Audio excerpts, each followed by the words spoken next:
Good afternoon. I'm Matt Cowles, Deputy Director for NEMA, and welcome to the third installment of NEMA's Virtual Learning Lab. We're excited to continue this series of webinars that have proven to be informative and allow us to share experiences. And now it's my pleasure to introduce Megan Tosto of Hagerty Consulting for today's event. Thank you, Matt. Good afternoon, everyone, and good morning to those of you that might be joining from the West Coast. Thank you so much for taking the time to join us today, and thank you to NEMA, our partners, for the opportunity to present.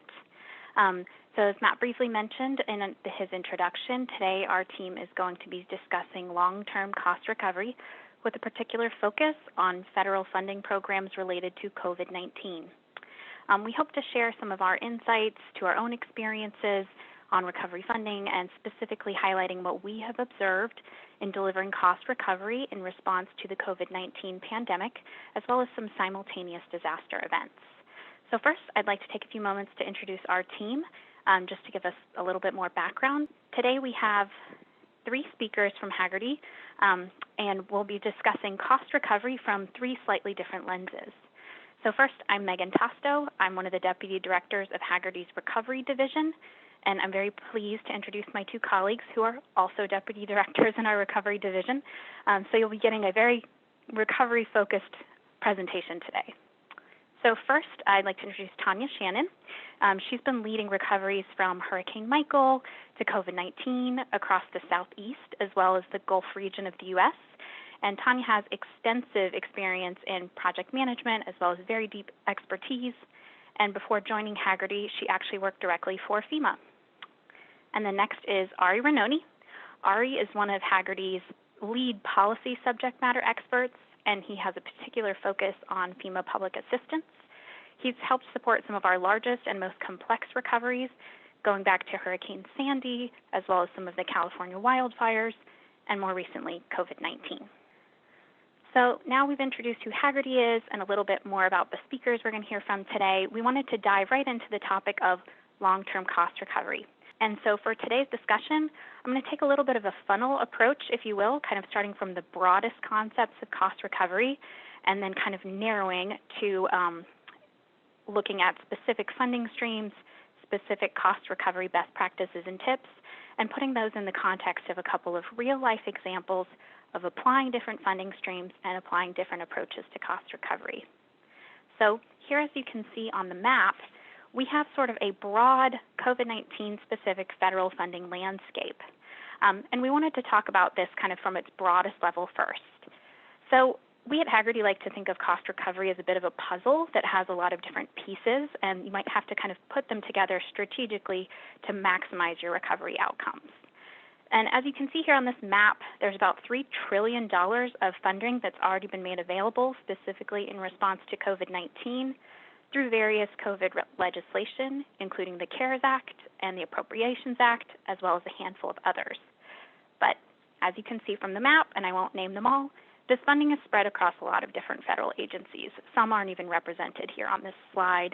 And it's important to know that while this funding is available now, all of these different federal agencies and the programs that make this funding available come with very different eligibility criteria, different timelines, different programmatic requirements, and different reporting requirements.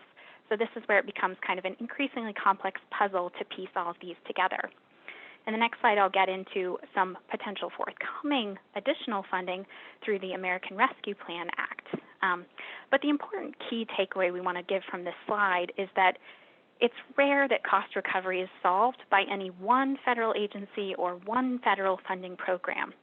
Your organization or jurisdiction may already be navigating multiple funding streams or considering navigating multiple funding streams, and it's important to understand how these fit best together strategically so that you can either layer funding or piece it together in complementary ways based on all these different rules and requirements.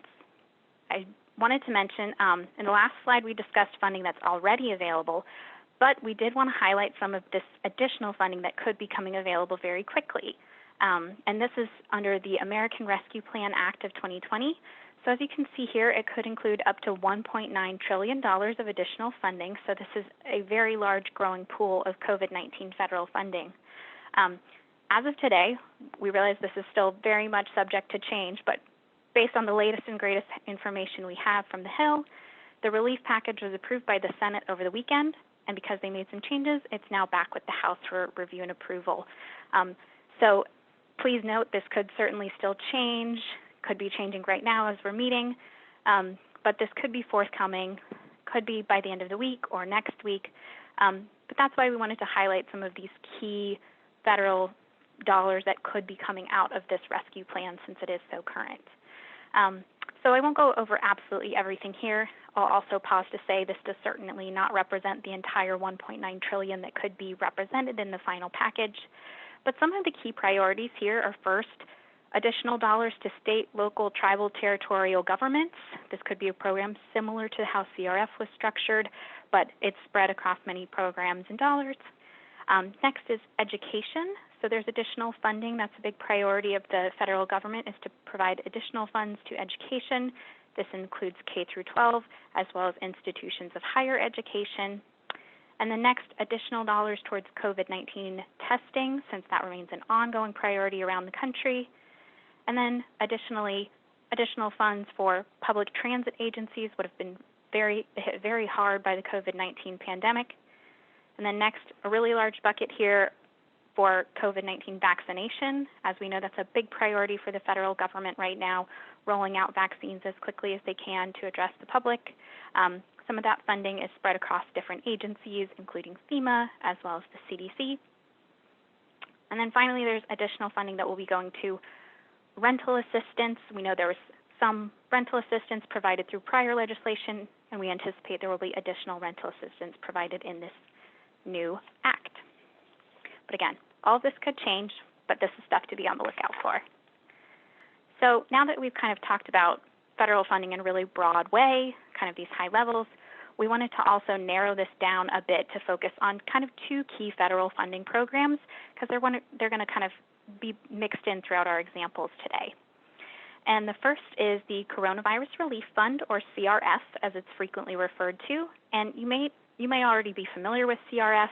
It was originally made available through the CARES Act last year, and this was about $150 billion worth of funding that was allocated directly to states and communities with populations over 500,000.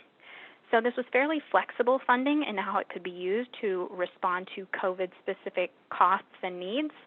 And the reason we bring this particular program up now is that more recently the deadline around this program was extended. So originally CRF had a deadline that funds had to be spent by December 30th of 2020, but this was recently extended to December 31st of 2021. And this is really important because a lot of jurisdictions might have exhausted the use of their CRF funds trying to meet that original December deadline. But now that that has been extended, there's opportunity to potentially reallocate those dollars that were originally assigned to CRF to other federal funding streams, for instance, FEMA public assistance for certain eligible costs. And this would kind of free up CRF dollars that might have already been allocated for new and maybe creative programs in response to ongoing COVID-specific needs and activities. Our other kind of key funding program we wanted to highlight is FEMA public assistance. So some of you may have dealt with FEMA public assistance before for prior disasters, but FEMA public assistance is available in response to COVID-19. So I'll just briefly mention a little history here. This program is originally authorized under the Stafford Act for disaster recovery funding. I'll pause to mention, if you were to read FEMA PA policy, or if you've dealt with it in the past, much of the program structure is kind of targeted towards more natural disasters. Much of the policy language is written that way. So in response to that, over the past year, FEMA has really done an incredible job of putting out COVID-19 specific guidance, programmatic documents, et cetera, to try to adapt their program to respond to the COVID-19 pandemic as much as possible. And this program is designed to assist state, local, tribal, territorial governments, as well as certain private nonprofits for costs in response to a natural disaster, or in this case, a pandemic. So it's important to also note that this program is not capped. There's not like grant caps in place.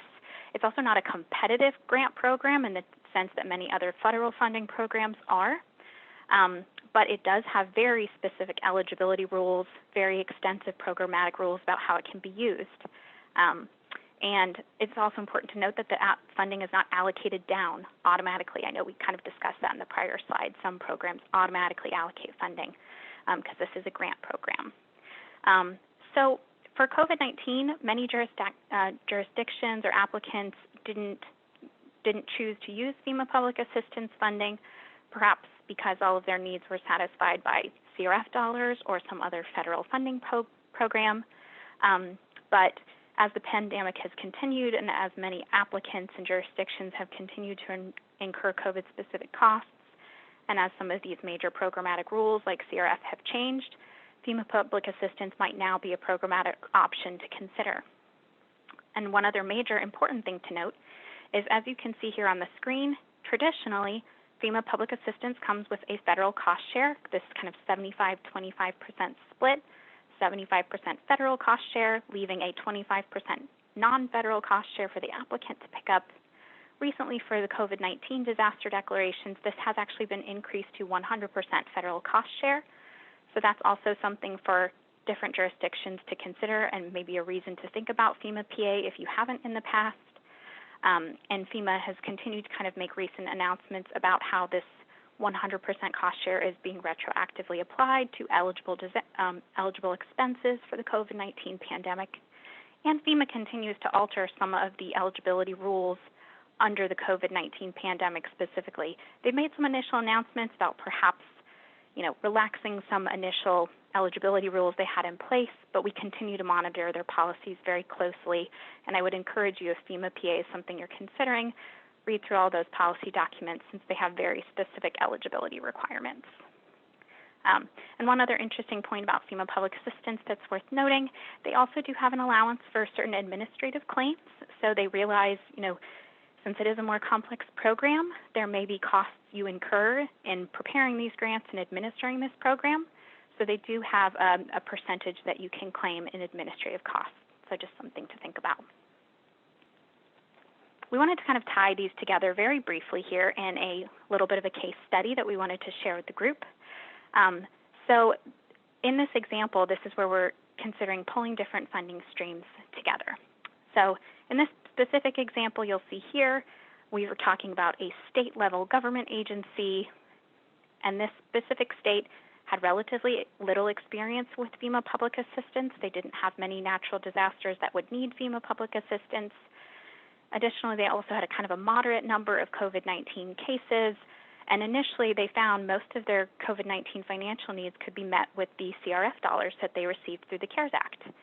But as the pandemic continued and as the state's economy continued to suffer a bit and be negatively impacted by the pandemic, and the CRF deadline was extended, this particular state agency wanted to pause to consider if there was opportunities to reallocate funds and potentially take advantage of the FEMA public assistance program for some of their eligible costs. So I'll isolate it down to two specific problems they were facing. And as a state-level agency, states are facing a lot of unique challenges in response to COVID. Since state agencies often hold this sort of dual responsibility of managing not only their own recovery, but as well as having some level of responsibility down to their subrecipients or, counties, local communities, et cetera, depending on the role that the state may play. So the problems that this particular state was facing is addressing the COVID costs at both the state and local levels, as well as considering how to approach reallocating funds they had originally attributed to CRF dollars and how they might be able to reattribute it to FEMA public assistance. So kind of high-level solutions, we start with developing a team of teams. So this is always something that Hagerty recommends. But what we mean by developing a team of teams is ensure that you're providing kind of different strategic stakeholders to address your recovery in a comprehensive way. So in this particular example, they brought in stakeholders from the state government office, the state audit office, state budgeting office, as well as state emergency services. That way they're covering a wide array of different stakeholders that might have slightly different approaches for how they might reallocate funding, as well as a different understanding of how some of their constituents, whether it's local level governments or other, might need support in their own recoveries. And next, formalizing protocols, creating training, and having clear communication down to these stakeholders. So we start with this kind of centralized team of teams, and then communicate outward and ensure that you're clear and consistent in your messaging, whether that's laterally to other state-level agencies, as well as downward to local municipalities, counties, or other stakeholders whose recoveries you might be supporting and managing. Finally, engaging with stakeholders like FEMA. So as I mentioned in the prior slides, FEMA Public Assistance has a very particular set of rules and eligibility requirements, so it's not as simple as reassigning all your CRF expenses over to FEMA PA. It's a bit more strategic and a bit more complex. So it's always a good approach to connect with your FEMA regional counterparts, establish a rapport, and kind of come up with a plan for how you might pursue FEMA funding to ensure that before you reallocate expenses and try to pursue other federal funding opportunities, it's clear what you're trying to pursue. And then finally, a key thing, particularly for a state-level agency to keep in mind, managing the state-level recovery can often be a challenge. Sometimes you get pulled into the kind of subrecipient or local-level challenges that might be covering the entire recovery, but just keeping in mind that addressing things at the state level will also help to maximize the state's overall recovery as well as the underlying communities. So in using one specific example of how they might do this reallocation, they identified certain public health dollars that were originally attributed to CRF funding that could in fact be FEMA public assistance eligible. They thought that might be a good opportunity to find those specific dollars, work with all the stakeholders to potentially reassign those to FEMA public assistance. And the dollars that were freed up from that CRF funding could be used to address some of those economic challenges that they found as a state. You know, historically, they were a state that had a few key industries, all of which that have been really negatively impacted by COVID, so they could instead use that money to address some of these economic challenges and build programs around that. So with that said, I'm going to hand things over to my colleague, Tanya Shannon. So I've kind of started from the highest level. She's going to take things one more step, kind of narrow it down, talking about cost recovery best practices and applying this to another specific case example. So take it away, Tanya. Sounds good. All right. So we'll go ahead and hop into best practices. All right. Excellent. Thank you. So some of the questions that you can start asking yourselves right now. I'm going to be kind of focusing on the local level government, cities and counties, if you're a state, things that in communicating to your locals and municipalities or tribes and territories. So number one thing that we say that reduces your risk walking into a disaster is know your policies. So if you do not looking into your procurement policy, it's the number one thing people don't want to talk about, but it's the number one thing that gets you in trouble. So procurement policies, what does your emergency procurement policy look like? How does it get turned on? How does it, is there any follow through that needs to occur? Who has purchasing authority? Does this thing make sense? So the way FEMA works is whatever policies that you had in place at the time the disaster started. So with COVID, that's January 20th, 2020. Whatever was in place at that time is the rule of the game until the end of the recovery and your interaction with FEMA. So starting now and looking at future disasters, do your policies still make sense based off of the lessons learned from COVID and things along those lines? A lot of times pay policies get revised after a disaster when they realize that they need some kind of compensatory time for salaried employees, or they need premium pay, which are all things that FEMA will cover as long as you have the necessary backup documentation and it's tied to an eligible activity. So familiarize yourself with them, memorize them, because it's not something that you're going to want to sit down and read in the middle of a response period, or delegate to someone to memorize them so that you have a go-to person. Number two, document everything. This is especially key with COVID, since there's so many new funding streams that are being created as we are progressing through this disaster. So anything that is related to the disaster or the public health emergency, make sure that it's being documented thoroughly and collect it always. With the example that I'm going to give you in a little bit, initially when we started working with them, they were in FEMA mode. Like, we're only going to document overtime and premium pay, and we would document your straight time. We don't know what's going to happen. We don't know how long we're going to be in this. This is back in March 2020. good thing that they did, because then came in CRF, which had funding available for straight time.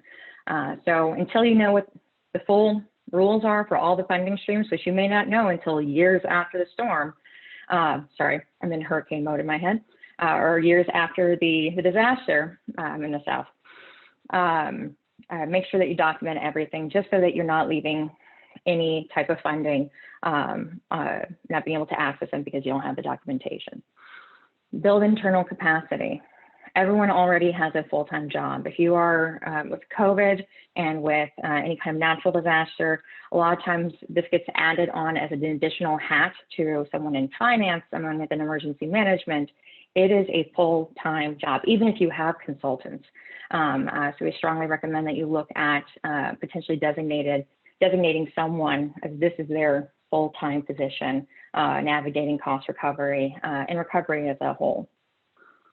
Track costs. We're going to be talking very much in detail in terms of grants management systems of how to track these costs and organize them. And then the final one, have a plan for the next one. What does your cost recovery look like through the response into the recovery to enable the most expeditious reimbursements from FEMA immediately after the storm or natural disaster. A lot of times it's due to their lessons learned of a previous natural disaster. But think about it now. What do you need to do in place, put in place now to prepare you for potentially the next declaration, knock on wood.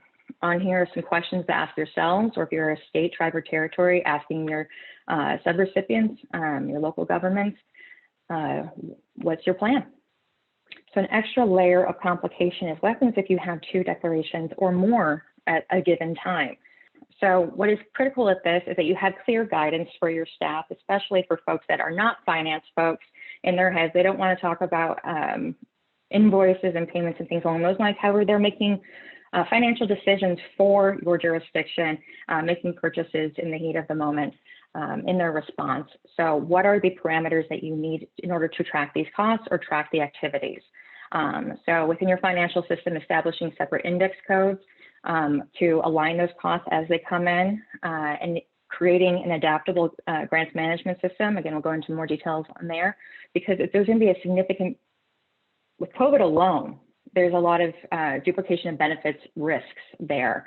And so that extra layer of an additional disaster kind of when there's not clear exactly what is the natural disaster and what is COVID, like for non-congregate sheltering, making sure that you have that ability to track every single penny to ensure there's no duplication of benefits.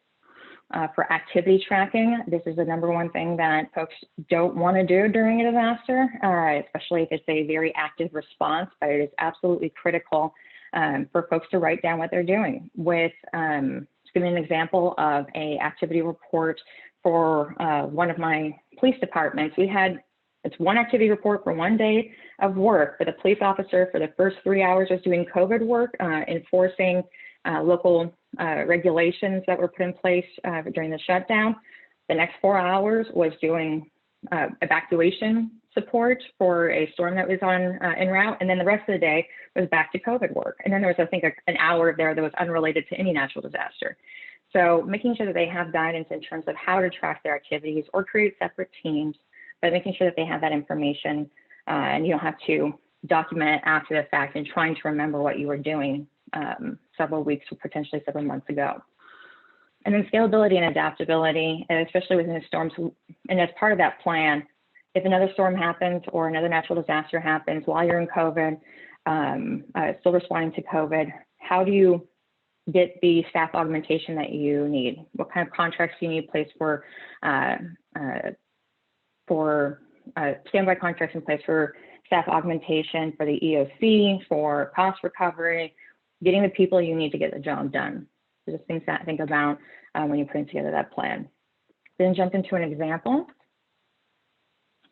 All right, so like I said, I mostly work with local governments. So I'm going to use the example of a very large county. So for this county, they are 30 plus departments. They have over 25,000 employees. With CARES, they received 18 different grants just with CARES, not even including FEMA, the Consolidated Appropriations Act, and now the potential funding that's coming through the American Rescue Plan. There's a lot of different funding streams coming in, and they still don't have enough to fund their entire response for COVID-19. And then they also are recovering from a previous hurricane, and there was a lot of close calls this last hurricane season. And they have a very high infection rate and number of cases within their jurisdiction. Prior to us working with them, the way that they've handled disasters in the past is very disaggregated. Each department kind of did their own thing. They have different general ledgers, different time and activity tracking systems across different departments. The information was very disaggregated. Another issue that there was is the multiple funding streams with overlapping eligibility.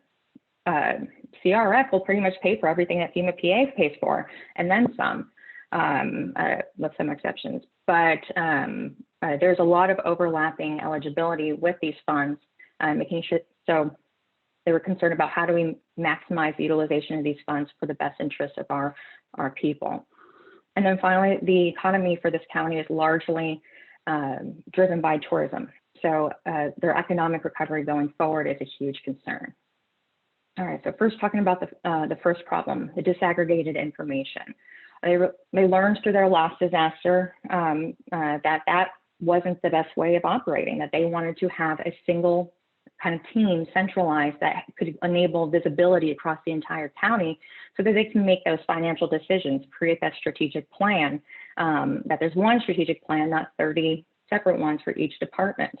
So what we did is we created a customizable grants management system that took exports from all the different systems, the different general ledgers and timekeeping systems, and fed it into one grants management system so that the senior leadership of the county had visibility across the board of what money is being spent, what is it being spent on, how are we going to utilize the different grants that we have and allocate those costs and ensure that there's no duplication of benefits. Activity reports that we previously discussed, what we did was working with each department to identify what their activities were and kind of working with them on how to structure their activity reports to make sure that they would be reimbursed by FEMA or accurately capture what they were doing for other funding streams for the straight time. So we did kind of, these are the type, what are you doing? All right, please use this type of wording to accurately describe what you're doing rather than just patrolling, which doesn't sound COVID related, does not sound a potentially hurricane, even any kind of natural disaster related.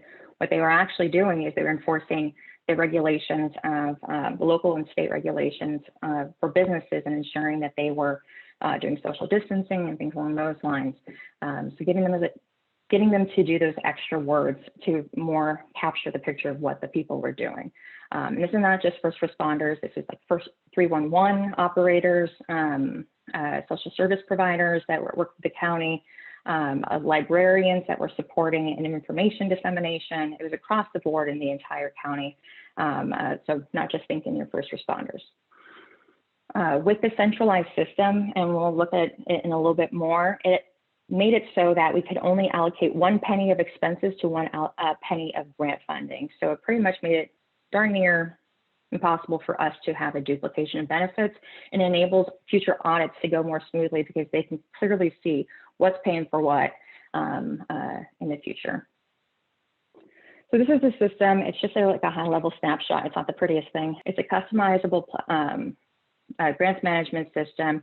It allows for all the general ledger line items, the transactions to come in. We are then able to see exactly what was spent. See the description, gives us enough information to find the invoice, look at the invoice. Is this FEMA eligible? Is this not FEMA eligible? Is this CRF eligible? Where's the best fit?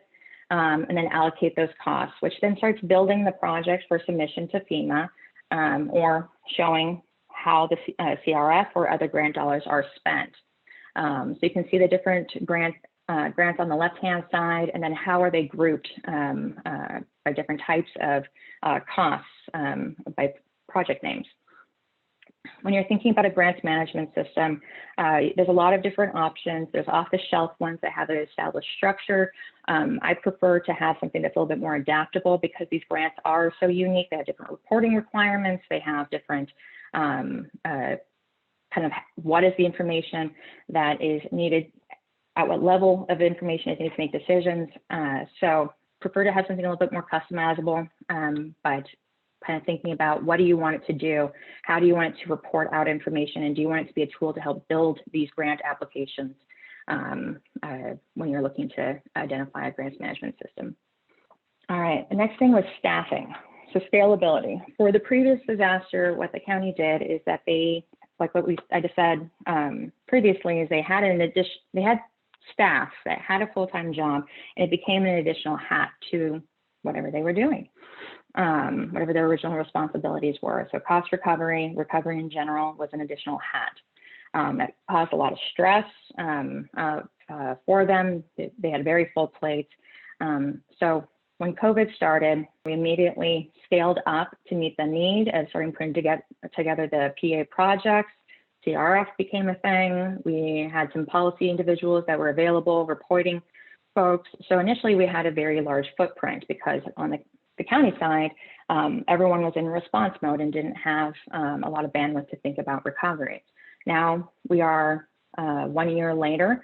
They are now hiring and bringing on internal staff and internal capacity to be full-time folks dedicated to this that we report to and coordinate with to continue in their cost recovery. So initial ability to scale up quickly and then building that internal capacity, especially this disaster that's lasting 1 year, considering burnout and things along those lines, making sure that people have manageable plates when they're working in cost recovery, since there is a lot of back and forth with FEMA and the other federal agencies.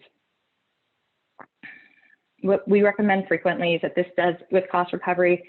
Sometimes it sits within emergency management, but it really has a natural fit within like the finance or the Office of Management and Budget, and being able to have access to senior leadership so that they can have visibility and make strategic decisions, and then also get the resources and the documentation that is needed to enable a cost recovery. So having that C-level or senior leadership sponsor for the effort so that if needed, they can direct the different departments to provide the documentation. But usually it's a really good fit within like a finance department or Office of Management and Budget within a jurisdiction. What we did is that each department then had a liaison. This is something that they had in place before COVID, a designated person within each department that was responsible for collecting the information and providing that information to the centralized team, so that every department has the responsibilities, but it then is fed to a centralized team that reports to senior leadership. In order to, as kind of like growing within the internal capacity,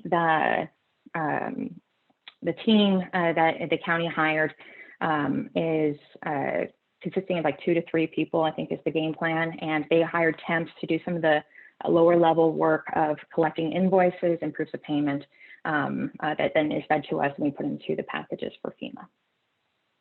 With the issue of multiple funding streams, and Ari's going to talk about more about this, is like that we've been dealing with this constant changing world of policy, and we're currently waiting on FEMA and on how is this new presidential memorandum going to be implemented? How is eligibility potentially going to change with the January 21st presidential memorandum? So policy is continuing to change within FEMA, but then also with these new funding streams.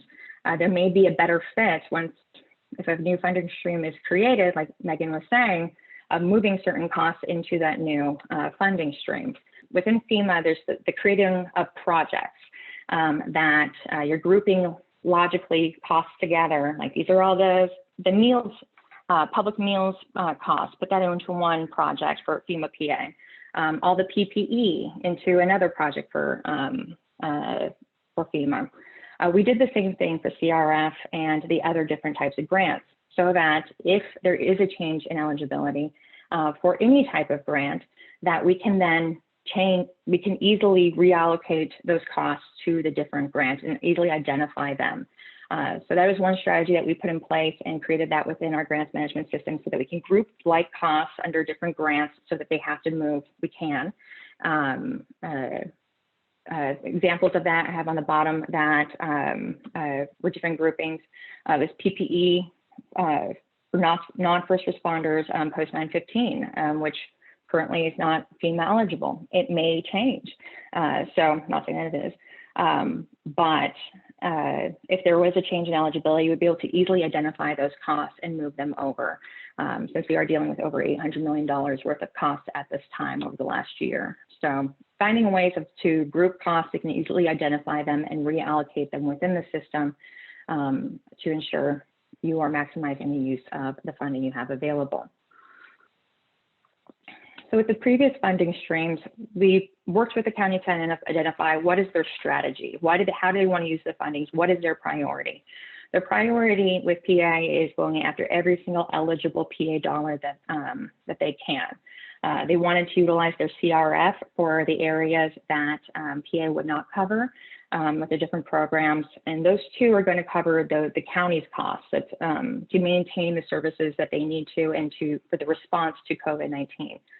Looking at the potential future funding, their primary concern is economic recovery. How are they going to bring their very tourism-based economy into our new normal? So one thing that an exercise that we're currently going through is a comprehensive unmet needs and economic recovery assessment, looking at their workforce. What training do they need in order to transition to new jobs within our remote settings? What are virtual job fairs that are opportunities? What are the industries that are hiring in this new environment? So getting an idea of where they're at now, what does their county look like now? And then what are the things that they can do in partnerships with other stakeholders or in terms of unmet needs? What are the nonprofits that are seeing a surge in need for services due to our new normal? What are the efforts that they can do with this potential new funding to ensure, to do as much as they possibly can strategically for their population. So, and looking at the different funding streams, identifying what are the unique eligibility pieces, and then making those decisions and executing with clear communication to all the different stakeholders. All right, with that, I'm going to transition to Ari, who is going to be providing another example of another local government. Ari? Thank you, Tanya. Thank you, Megan. Thank you, NEMA. I think we're going to bring it home here with just one last example of cost recovery that'll really weave together a lot of the principles and the themes that we've discussed already today. So this case example focuses on a large municipality, a large city. In this example, a few million people populate the city. The city itself had a rather high COVID surge, especially in the early days, is coping with many funding streams from CARES and other sources, and has spent billions of dollars towards their COVID efforts. And just like any government, state or local or federal for that matter, it's about the needs of the constituents and of the community and of the population. So in this example, I want to walk through a very specific case by applying a few concrete principles that we've discussed in some fashion in the past hour or so. The first is to prioritize the services that local government is looking to do in response. That might seem self-evident, but it's really important for leadership to understand it cannot do everything. It cannot meet every single need that the community has, and a matter of decisive action is critical in response and then in recovery. The second is that every effort, every program, every response initiative for COVID or any disaster must be underpinned by some kind of rational basis. Again, somewhat of an axiomatic, self-evident principle, but I think it's important to remember that all actions by governments have to be explained to the community, to be explained to the media.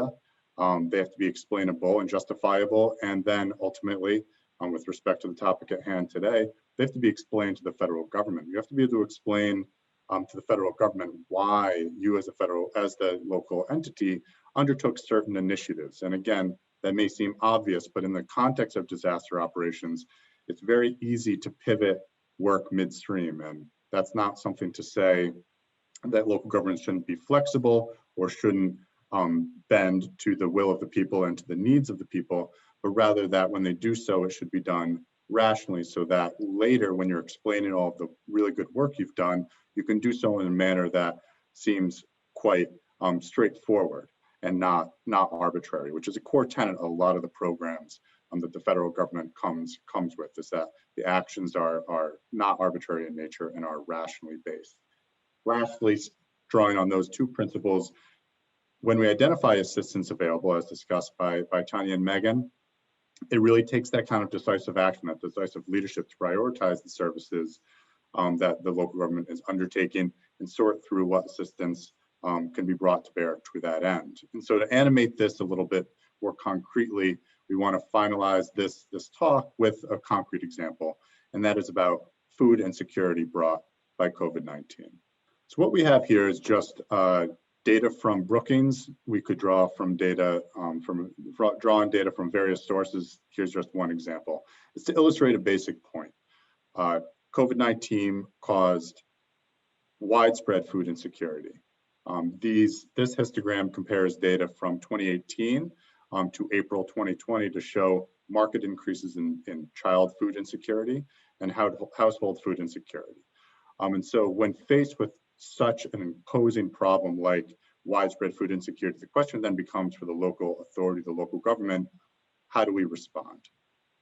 Food insecurity is a widely studied reality and paradigm. And so let's just consider three dimensions of food insecurity as it relates to COVID and how a local government might respond, and some things that we've seen in the field in the past year.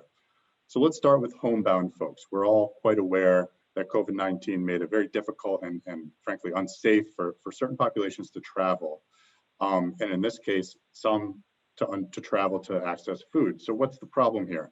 Well, certain folks, elderly folks, those with comorbidities or other vulnerabilities, in a lot of cases, especially in the first and the recent waves, it was unsafe to go to the grocery stores, unsafe to go obtain food. So what is the solution to that basic problem? Well, the local government could look to stand up a food delivery operation specified and targeted to those vulnerable populations. And that's something that a lot of entities, a lot of governments around the country did stand up. Well, how do you pay for that very sensible solution to this pressing problem?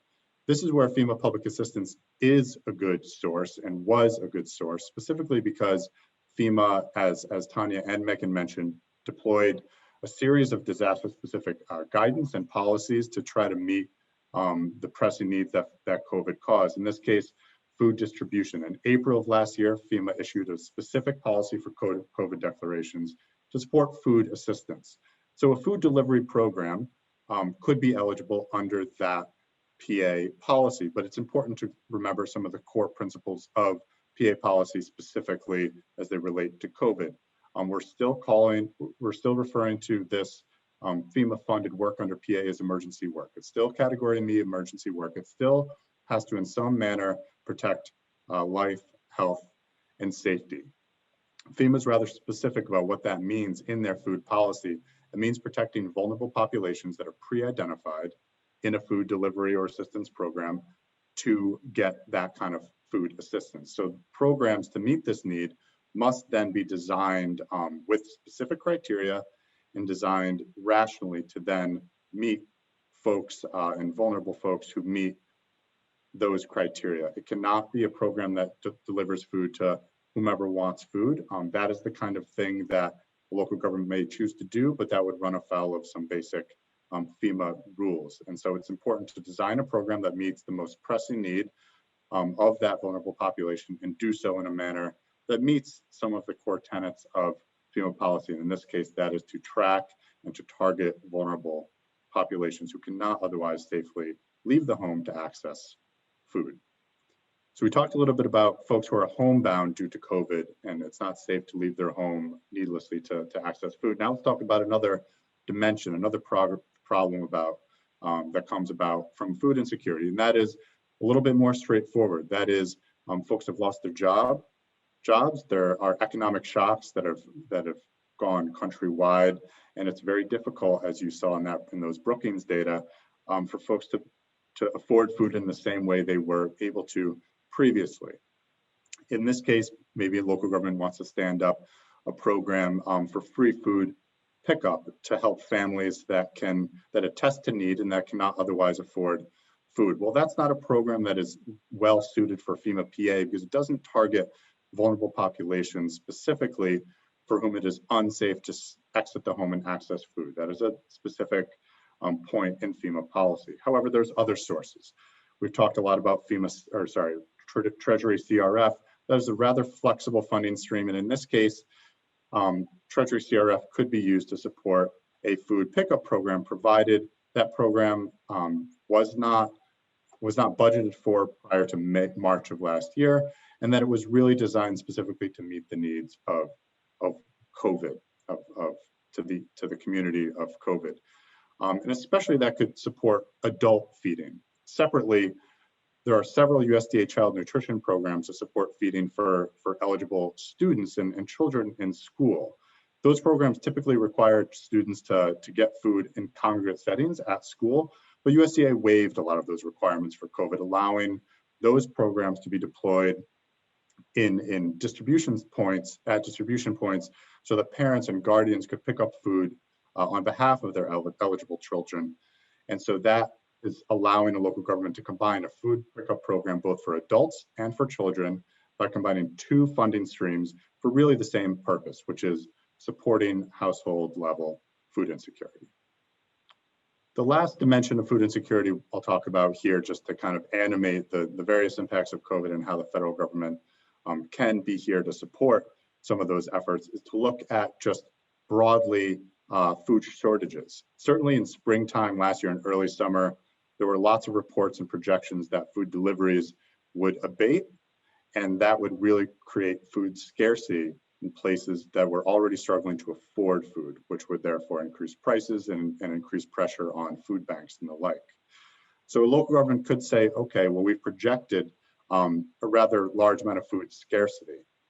And to address that issue, we're going to create a food reserve, and that food reserve will be used to deploy food to food banks and other providers with market increases in demand, which again, we've seen in the last year, significant increases in demand on food pantries and food banks. Well, again, FEMA may not be the right source for that. CRF could be a source for that, but one could also look to the HUD Community Development Block Grant Program, either the regular CDBG program or the specific allocation that came from CARES, which is referred to as CDBG CV. In order for those program activities to be eligible, it has to essentially meet two rough criteria, and there's a lot more detail behind that. But generally speaking, the work has to be eligible for food reserve and provision of food assistance to food banks. That could be considered a public service, which is an eligible activity under CDBG. And the cap on public service actually was increased for CDBG CV by the CARES Act. And secondly, how does that work meet a national objective? In this case, it's likely that food bank support would meet a low to moderate income benefit national objective. And so these are just three examples of how a local government using the power of the federal support could meet the needs of its population in various ways due to the widespread impacts of COVID-19. So before we turn to questions, we want to take a few moments, just a couple slides here to drill home a few parting words and parting thoughts. It starts with a basic fact that is incontrovertible, and that is disasters are more frequent and more severe than they've ever been before. COVID-19 is an outcome of that reality. This infectious disease event may not be the last. Of course, we all hope it is, but it may not be the last. A warming climate does not bode well to the infectious disease outlook.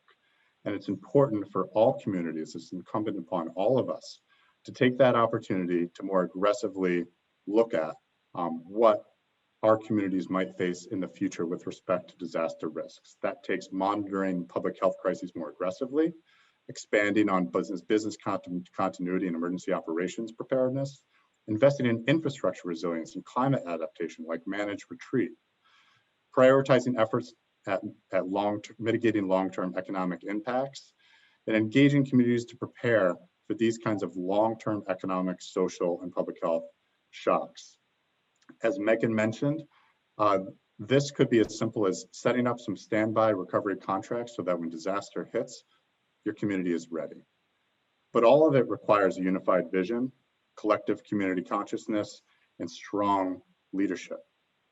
So moreover, in some ways more to the point, it's important to know that SLTTs are going to be more responsible for their own recovery and preparedness than ever before. For FEMA strategic plan says, with respect to disasters, response, recovery, mitigation, preparedness is that which is federally supported, it's state managed, but it's locally executed. This is an important paradigm FEMA is putting out there. The federal government is here to support these efforts, but ultimately the buck stops with the local government. Again, that's not to say the federal government has not gone above and beyond to support disaster operations. Congress, we all know, is working this week to finalize a $1.9 trillion bill, the America Rescue Plan that Megan touched on earlier. Just a few years ago, though, the Disaster Recovery Reform Act included 50 provisions that reshaped broad contours of the key FEMA programs, not just public assistance, but hazard mitigation assistance and individual assistance. And then last year, we saw the CARES Act, which provided significant relief to the country. And secondly, well, the executive branch is here for this too. Federal agencies are going above and beyond by issuing disaster-specific guidance to try to meet the immediate needs of COVID-19. And we've already discussed briefly some of President Biden's executive orders and memos just in the past couple months to try to push these issues. Emergency management's gone far beyond EOCs and grants management generally. It requires this kind of strategic, forward-looking attention to recovery and resilience. And it's really an inflection point for our industry. It's really a rare opportunity for change. So with that, I want to turn it back to Jesse to see if we have some questions that we could answer. Great, thanks so much, everybody. We have quite a few coming in, so we'll start with the first one from Eugene that touches on FEMA public assistance and hazard mitigation. How do you integrate hazard mitigation with PA projects post-disaster? A great question, and it's really, we dive a little bit into the weeds of public assistance to even answer that question. I think it's important to first start with the fact that FEMA PA funding for COVID is specific to emergency work. Emergency work does not carry mitigation funding with it. Mitigation funding is carried with permanent work, and that's really physical damage to infrastructure and to public facilities. But in those events, in hurricanes and in wildfires and the like, a way to leverage public assistance mitigation funding is to look at whatever damaged asset you're looking to restore, whether it be a firehouse, a street, wastewater treatment plant, or the like, and think about not just restoring it exactly the way it was before, but restoring it in a way that's more resilient than it was before. FEMA has different thresholds for paying for work that is above and beyond restoring a facility in kind or exactly the way it was before. And that's referred to as Section 406 hazard mitigation assistance, which can be added on to just funding from FEMA to restore buildings and infrastructure. That funding has to be for projects that are cost effective, which is measured in various ways. But you should always work with your FEMA counterparts to explore the opportunities to restore buildings and infrastructure in a way that is more resilient, because there's oftentimes a FEMA avenue to pay for those things. Tanya, Megan, anything to add there? Yeah, great.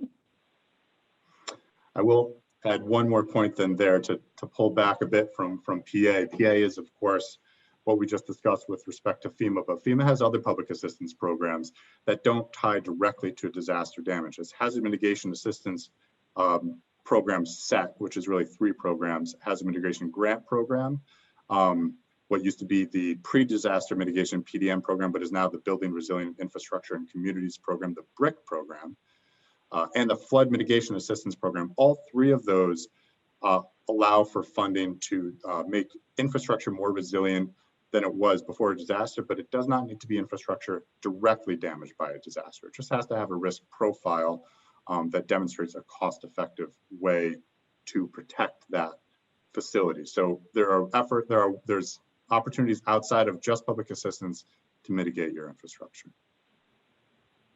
Great, thanks so much, Ari.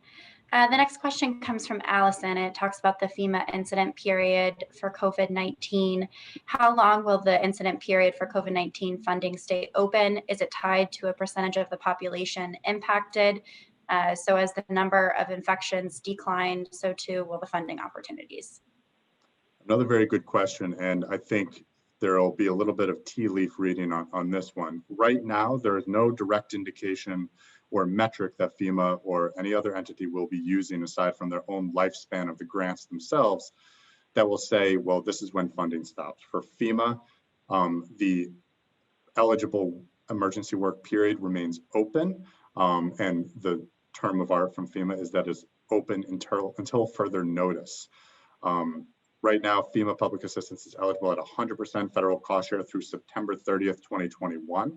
So while FEMA has not said that is the date at which work will be ineligible, I think it's a strong indication that FEMA is aware that work will proceed eligibly through the summer. And suffice it to say that HHS public health emergency also remains open. And so while there's a lot of emergency periods, I just referred to the emergency work period, the incident period, as was the question, and then the public health emergency period, they do all kind of tie together. And it's just something that everyone should be vigilant and work closely with FEMA on to make sure that those periods of eligibility do not end before your community, before prematurely for your community. Megan, Tanya? Carol.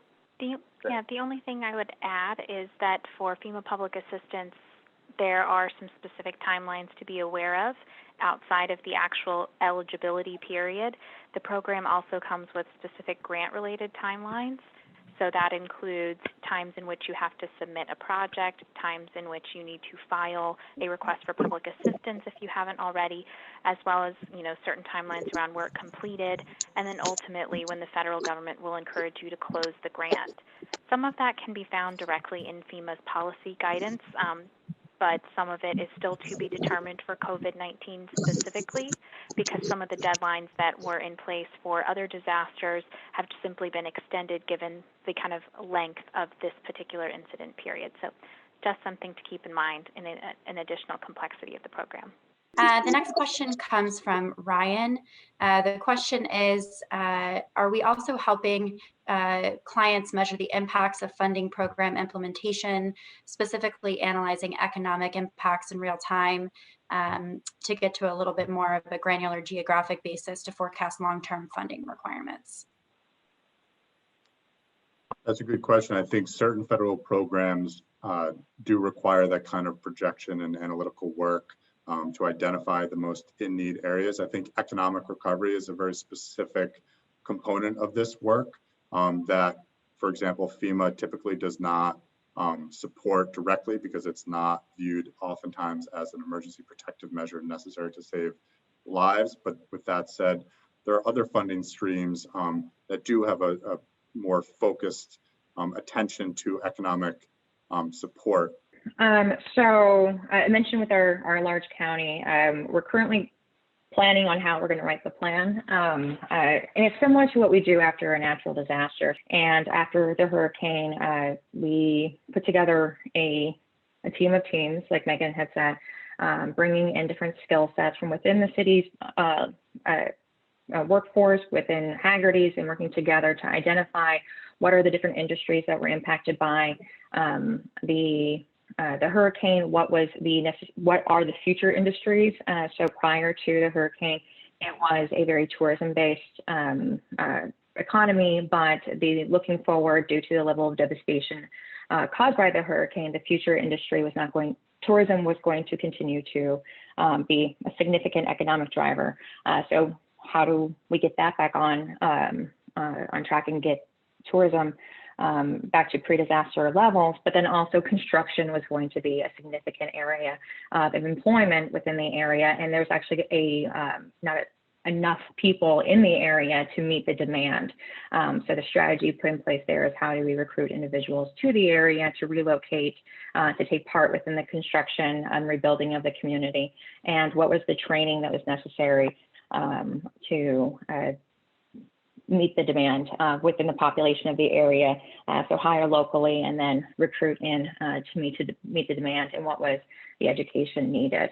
So taking that model of that post-disaster, we're looking now to apply that to COVID and looking at first doing an after action of the programs that were put in place with coronavirus relief funds. What were the ways that those were met the need? How effective were they? What were lessons learned in the implementation? Was it meeting the exact demand? And then collecting that similar information as the city after the hurricane as what are the individuals that are available, that are now unemployed and need to be employed? What are the skill sets that they need? And then also working with the businesses to identify what are the unmet needs. So we're currently identifying what are the data points. So the examples that Ryan gave were economic shocks in real time and disaggregated consumer spending on a granular geographic basis. So identifying what are the data points that the county leadership needs in order to make the strategic decisions on how to utilize potential future funding and where it can be best applied. So yes, those would be components that we may be considering in collecting that information to inform that strategic plan. We would then work with our clients to identify what would be the means of collecting that information, whether it be a local surveying of local businesses and existing associations where a large group of stakeholders could be surveyed, such as the Chamber of Commerce and things along those lines, to collect all the necessary data to identify what would be the most effective injection of a grant program to the small business community or to nonprofit community to provide services. So yes, Ryan, we are working with our clients to do things such as that. Thanks so much. And we don't have any questions right now, but please put your questions in the chat box if you still have them. I'm going to ask one question of the group that I know we've been getting over and over again for folks as they're recovering. Two things. One, you're dealing with a lot of compounding impacts from natural disasters, from COVID. How do you even make cost recovery a priority, and why is it important for the long-term nature of all of these things? How do you begin to dig yourself out of the response effort and start to look towards the long-term recovery efforts? I'll start, and I think I'll turn it over to Megan next to chime in here, but that's precisely the challenge most of these communities are facing. And Tanya said it well when she said, everyone has a normal job. Everyone's already wearing multiple hats. And so how do you climb out of those realities? I think the real response is that most people don't, or most people work 18 hours a day to try to. And I think that's really what a lot of these communities are facing. Even those who come in and this is their job, even those who work in EOCs or for emergency management departments or for very large budget offices with specific units designed to handle federal grants, none of this is normal. And so it's a bit of a judgment call, I think, day to day and pace by pace to say, when do you push for information that FEMA or a federal agency might be asking for? And when do you hold back and say, you know what? This delay is merited because folks are saving lives right now. And I know for an example, right before I turn it to Megan, a medical examiner office that does not have administrative staff. They are coping with deaths and fatality management efforts that far exceed their capacity, and they're working 100-hour weeks to do so. So folks who are all operational, working in temporary morgues, who are doing nothing but that work, it's very difficult to then say, okay, can you talk about your operations and help me frame a project for FEMA about your operations? So it does take a bit of a judgment call to be sensitive to that kind of operational work, which is the primary objective of all of this. Megan?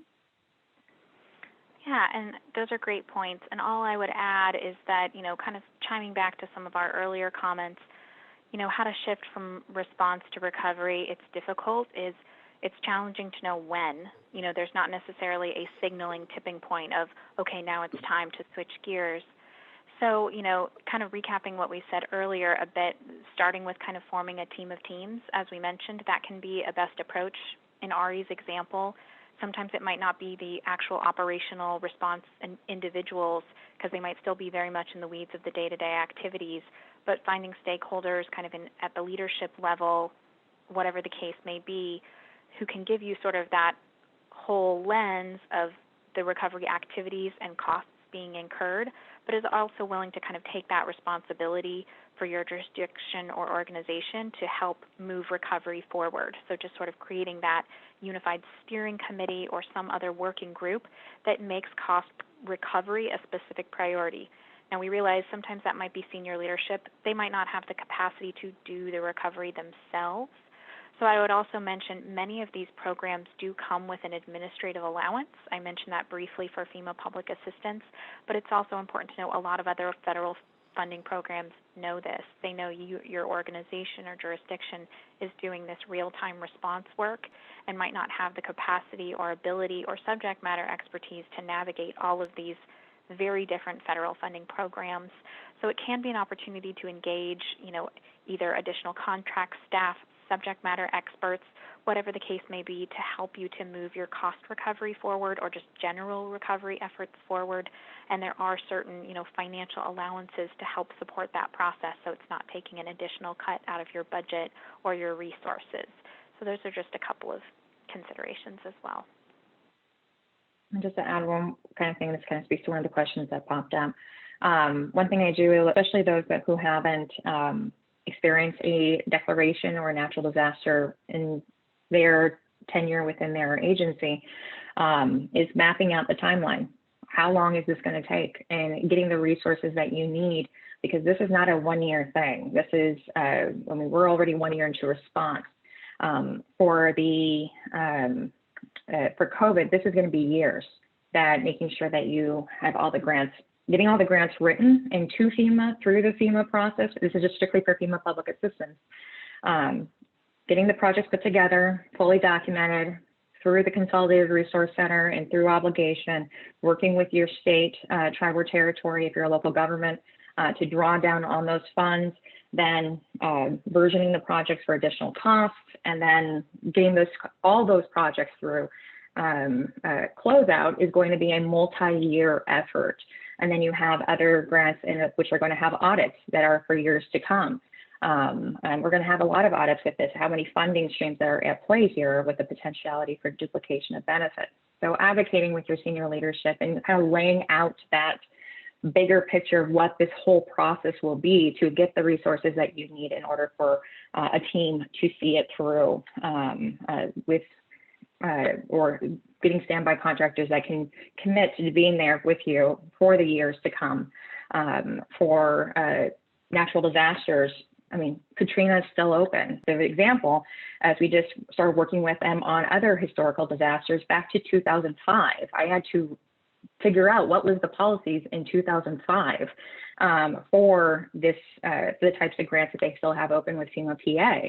And the policies changed, so we have to figure out what was PA in 2005, because it's very different than what is policy for 2020, first half of 2020, which is different than the second half of 2020.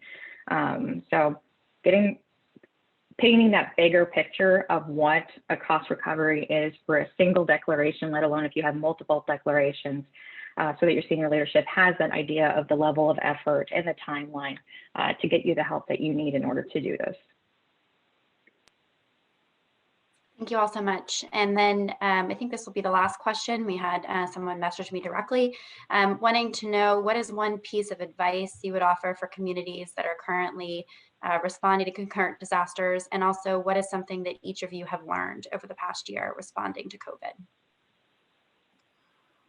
I feel all three of us will have something to say on this one, but a piece of advice, I think, is that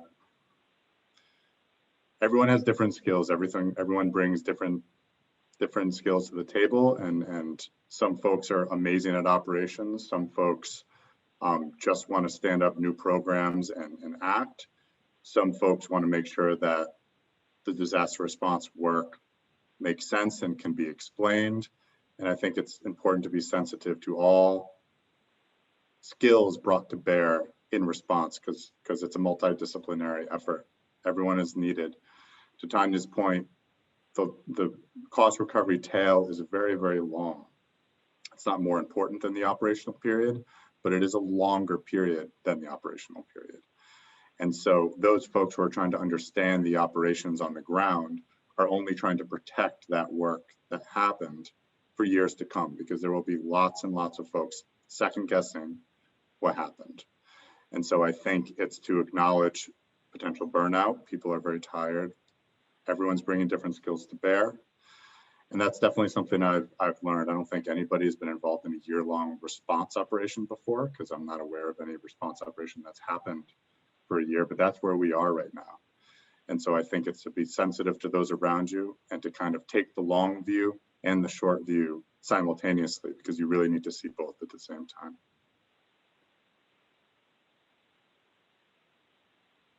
Megan? Sure. So I would say in terms of first a piece of advice, I'll just caveat this. I'm kind of a risk-averse consultant myself, so that's always the lens I take to things. So in that kind of vein of thinking, I would also say, you know, Tanya mentioned this earlier, but the importance of not only documenting everything you're doing and tracking your costs, but making sure you're following kind of where that goes. We've talked about a lot of the overlap of these different federal programs and funding streams. So to the extent that you can kind of keep your records as tidy as possible to avoid accidentally submitting costs to two different programs, we refer to this as a duplication of benefits. You want to make sure you avoid things like a duplication of benefits. So just make sure not only do you track your costs and know what your costs are, but kind of follow them down through that life cycle of know where they're being applied to not accidentally double dip, as well as understanding where to most appropriately put those funds into these different programs, because they're all complex. So that would be my one. Duplication of benefits is a particular challenge for COVID-19 because of just the sheer magnitude of funding sources, as well as if you're dealing with healthcare-related costs, there's complexities like private insurance and the role that might play in offsetting certain expenses. So just a consideration. And in terms of something I've learned, you know, a big challenge that I think has been brought on by COVID-19 is there's just so many stakeholders that have never had to deal with emergency response and recovery before. You know, this is truly a global pandemic, whereas in the emergency management field, while certainly people from coast to coast, country to country deal with emergency management in different ways, when we think of some of these traditional funding programs like FEMA public assistance, et cetera, we primarily think of stakeholders that are in sort of hurricane territory, fire territory, a lot of the coastal areas, whereas COVID-19, you know, thinking of the U.S. specifically, it's hit jurisdictions across the country, many of whom have never dealt with FEMA public assistance or even a lot of federal funding streams before. They might have had local and state economies that could balance a lot of their needs. So that's been sort of my biggest lesson learned, is understanding that these programs are very complex, and with the funding changing all the time and the eligibility rules changing frequently, as Tanya just mentioned, you know, we as kind of subject matter experts and sort of consultants in this field really try to do our best of taking that approach, knowing that this is, you know, an exhausting pandemic that people have been going through for a year, and navigating through these programs can not only be very intimidating because it may be brand new, but also just really challenging since it's so unfamiliar. I would say my number one piece of advice with emergency management, I used to do exercises and after action reports, and always the number one thing that was identified in every single after action report that I have read or done or facilitated, the number one area of improvement is always communication. So just the nature of disasters, it's bringing in people that typically don't work together, operating within a new org structure.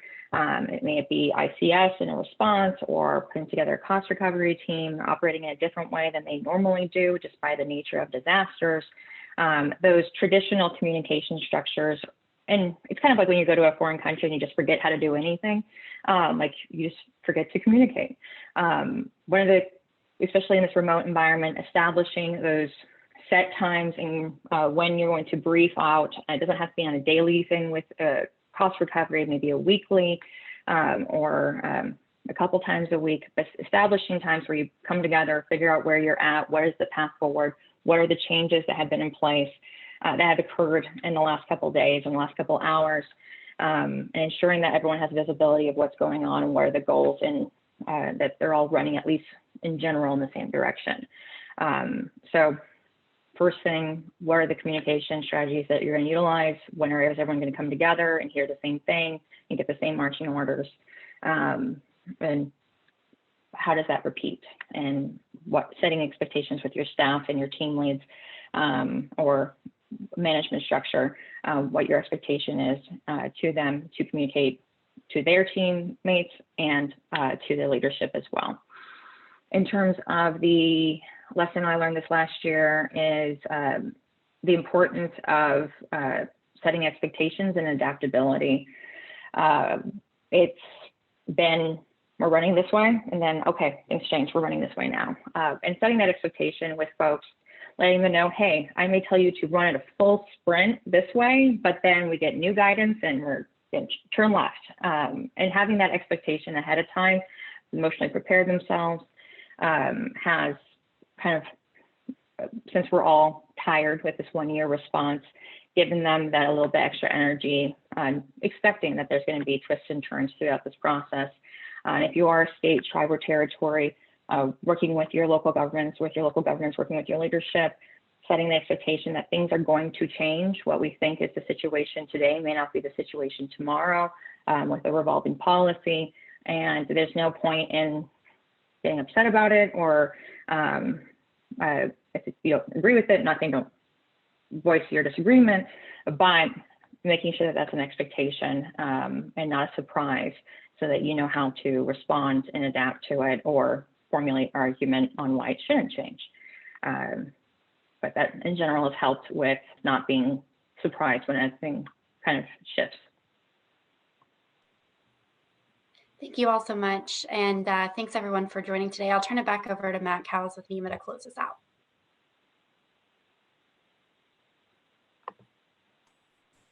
Thanks so much, Jesse, and everyone at Hagerty Consulting. Really appreciate the time today.